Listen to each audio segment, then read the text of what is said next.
Durante evento com integrantes da Federação de Petroleiros, Lula afirmou que o novo indicado para presidir a Petrobras, Adriano Pires, é muito mais ligado às empresas estrangeiras do que às brasileiras e que ele não aceita que o petróleo é nosso. No entanto, ao abrir sua fala, o petista entrou em contradição e disse que não conhece Pires. Não conheço essa pessoa, por isso eu não vou falar mal do cara que assumiu. Mas os dois trechos que eu li de notícia hoje é que ele é lobista. E que ele é muito mais ligado às empresas estrangeiras do que às nossas. De que ele faz parte de um grupo seleto de personalidades brasileiras que não aceita o discurso de que o petróleo é nosso. Lula defendeu também a criação de uma narrativa capaz de amenizar as investigações da Lava Jato, dizendo que não foram eles, os petistas, que roubaram a Petrobras, e sim o governo atual. Aconteceu nesse país que uma parcela de pessoas do Ministério Público, que fazia parte daquela quadrilha lá da força-tarefa da Lava Jato em Curitiba, criou a imagem de que todos que defendem a Petrobras são corruptos, que os trabalhadores são corruptos, que toda a direção é corrupta. E nós não soubemos retrucar, porque quando a acusação é contra nós, a tendência natural é a gente não saber o que fazer. Então agora que está ficando provado quem é quem na história do país, agora que está ficando provado quem é que está roubando a Petrobras, agora que está ficando provado de quem é o interesse de destruir a Petrobras, nós temos, David, que fazer a nossa tarefa. O petista foi além e disse que não foi o roubo na estatal que causou tudo isso e permitiu que ela tivesse prejuízo. Conseguiram construir na sociedade brasileira a ideia de que foi o roubo da Petrobras que permitiu a Petrobras ter prejuízo. Eu fico imaginando, Gleice, Jesus Cristo carregando aquela cruz e quando pergunta-se para o povo o que faz com ele, manda crucificá-lo. Qual foi o mal que ele tinha feito? Ele defendia que as pessoas fossem tratadas com decência e com dignidade. Ele é acusado de heresia religiosa porque fazia cura nas pessoas. E o crucificaram. O que fizeram com a Petrobras foi isso. O que fizeram com a Petrobras foi crucificar a mais importante empresa que nós tínhamos no Brasil. Por fim, Lula voltou a dizer que vai mudar a política de preços adotada durante o governo Dilma em 2016 e criticou o governo Bolsonaro por defender a privatização da Petrobras. Augusto, abro essa contigo. Bom, quando o Lula fala, quando a acusação é contra nós não sabemos o que fazer. Claro, não tem álibi nenhum, são ladrões. Isso sim é tratar o povo brasileiro como um bando de idiotas. Ele acha que acreditar que a quadrilha era formada pelo pessoal da Lava Jato e não por ele, que era o chefe. Ele acha que vai enganar o povo durante as eleições. Esse discurso é o discurso do canalha absoluto. Ele está acusando um homem que ele não conhece, ele disse primeiro, não conheço, o novo presidente da Petrobras, que é um homem sério, que entende disso, como o Lula nada sabe. Tá? Ele achava que a Graça Foster entendia. Ele acha que o diretor da Petrobras, que devolveu 200 milhões, fez isso por generosidade, não por ter roubado. Agora, ele achar que vai conseguir provar que é uma alma pura durante a campanha e que a Petrobras é a versão brasileira de Jesus Cristo, isso aí é ser não o grande intuitivo da política, como dizem os seus devotos. É uma besta. Tá? Ele acha que vai enganar. Com esse discurso, meu Deus, né? Acho que o Alckmin concorda com isso. Ô Zé, não dá para misturar religião e futebol, e petróleo e religião. Pois é, o julgamento de Jesus foi completamente diferente, né? Primeiro que estava seguindo desígnios do Pai, né? Aquilo ali que aconteceu com Jesus foi um desígnio, ele tinha que passar por esta provação aqui na Terra. Lula não tinha que passar por essa provação, ele passou e está passando por essa provação, porque as denúncias continuam, porque errou e cometeu crime. Houve crimes e roubos na Petrobras, sim. A prova disso é que ex-presidentes da Petrobras foram presos, de ex-diretores e até ex-gerentes. Foi um lugar onde um gerente, um cargo subalterno, devolveu 200 milhões de reais.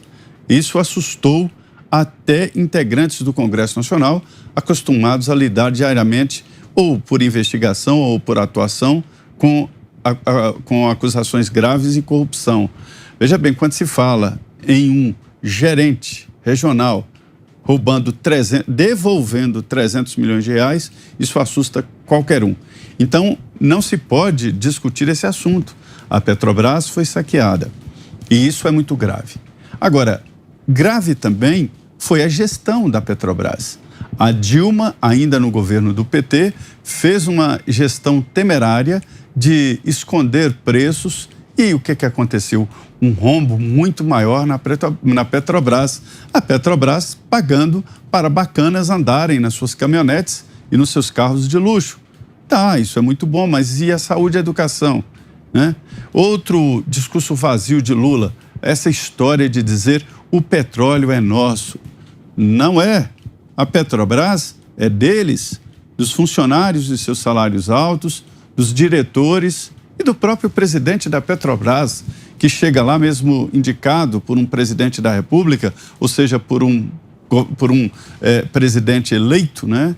Ele se acha o imbatível, invencível, com salário que chega a atingir em ganhos por mês R$1 milhão. Jatos intercontinentais, restaurantes próprios da Petrobras, cartão de crédito, ou seja, é o melhor emprego do Brasil. Melhor até do que de presidente da República. E ainda tem aquele ar, nós somos iniciativa privada, nós obedecemos aqui a um organograma interno, um regimento interno e não fazemos o que mandam. Se é assim, o presidente Jair Bolsonaro tem razão. Se é privado, tem que ser privado. Se é público, é público. E a Petrobras está nessa situação, um pé num lado, um pé no outro, entre o público e privado. Agora, irrita essa história de o petróleo é nosso, a Petrobras é nossa. Não é. A Petrobras é deles. E o presidente indicado para a Petrobras é longe da política e longe desta politicagem que se forma em toda a estatal, e isso é muito grave. Sobre privatização, é importante sim que se discuta a privatização da Petrobras, porque me informam, inclusive funcionários da Petrobras, que a empresa já está privatizada. E mais, fim dessa história do monopólio. Não existe mais monopólio. A estatal Petrobras não tem mais monopólio nem na extração, nem na distribuição, nem em refinaria. Tanto é assim que a refinaria brasileira não refina porque está mais barato importar o produto refinado. É isso que está acontecendo no Brasil. Então, é um discurso vazio do Lula e esse messianismo chega a irritar, dá nojo. Isso não existe mais em debate político. Ana, você sobre esse assunto? Olha, Aros, quem foi crucificado foi o Brasil, né? Nas mãos aí do partido mais corrupto da nossa história. Partido mais corrupto da nossa história.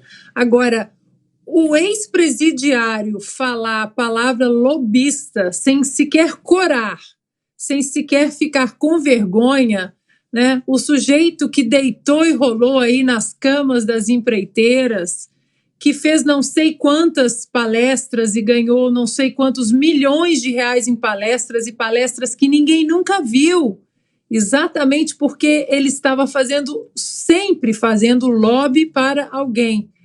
É inacreditável, né? É engraçado que ele fala, discursa, vai para as redes sociais, vai para a Europa e fala um monte de bobagem e fala mentira e não é enquadrado em nenhum inquérito das fake news.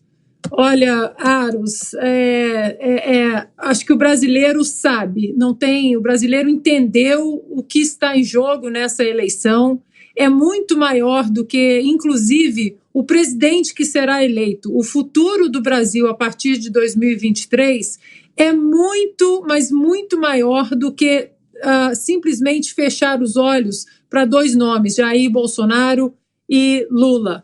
Tem muita coisa em jogo e o que mais está em jogo é a liberdade do brasileiro, é a liberdade.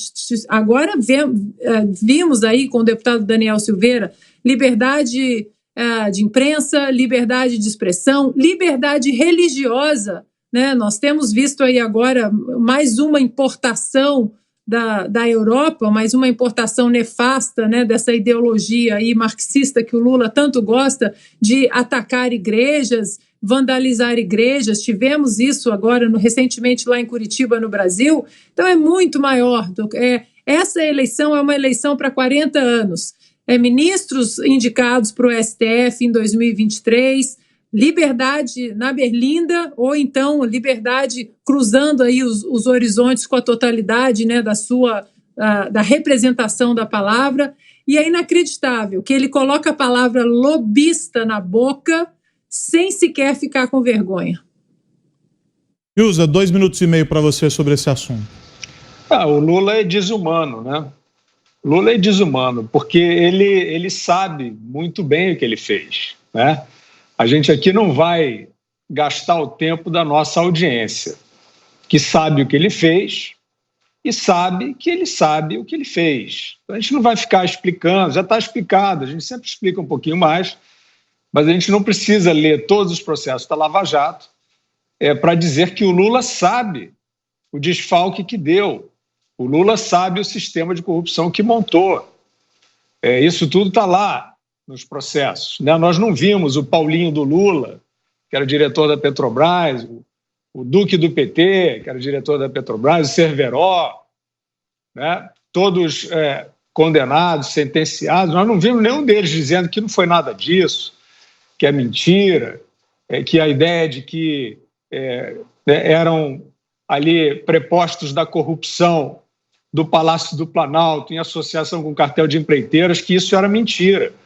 Nós não vimos nenhum deles. Então o Lula mente que nem sente. Ele é o seguinte, o Lula chega diante do espelho, ele nem sabe mais quem é que está lá. Porque ele já se confundiu tanto com mentira. É claro, ele sempre foi um mentiroso, e hoje ele tem certeza de que a única saída para ele é mentir muito.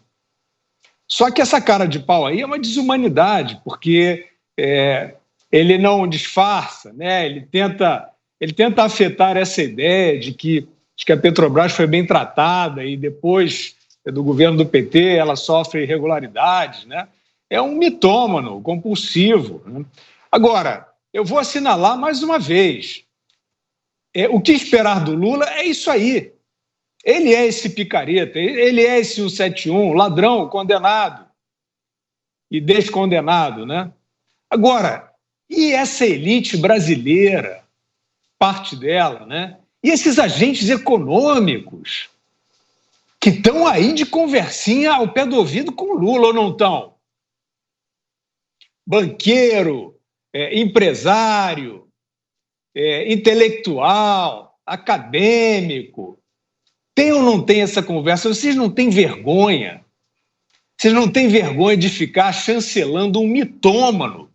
Um sujeito que fez mal à população, fez mal às instituições. Agora, para concluir, Aros, o Adriano Pires Rodrigues, né, convidado para presidir a Petrobras, é um dos maiores especialistas em petróleo e em Petrobras do país, reconhecido há décadas, né? Até essa imprensa que virou consórcio, né, que fingiu que esqueceu os crimes do Lula, até ela respeita o professor Adriano Pires Rodrigues, e que, inclusive, é alguém que, até onde eu pude ver, com a chegada do Bolsonaro no governo, ele não vi fazer aí adesões públicas, nem vi manifestações de apoio às medidas do ministro Paulo Guedes, que segue uma diretriz de liberalismo econômico, que é a diretriz do Adriano Pires. Então, trata-se de um técnico. E demagogos e picaretas têm pavor de técnico.